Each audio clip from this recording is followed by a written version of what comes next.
Hey guys, I've created an on-to-one video calling application. There are so many group calling application video out there, so I thought why not building an on-to-one calling application. So let me show you how this actually works.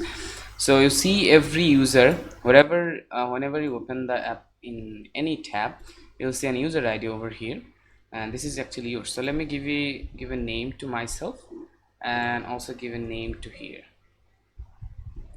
And then if I want to call Saifullah, what I have to do, I have to copy Saifullah's code or get the Saifullah's code and give it over here and then call. When I call it, it will start ringing and it will say Khalid is calling. And if I answer the call will get connected. We can mute ourselves, we can pause the video, we can do whatever we want, all the functionality and features that have in an one-to-one video calling application.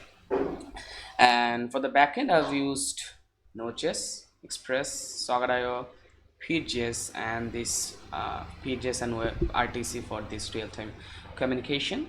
And for the front end, I've used Framer Motion, Material UI, Tailwind CSS, and react.js definitely. So that's it. That's my video calling application. I hope you liked it, and yeah, feel free to give me any feedback if you have. Have a great day. Bye bye.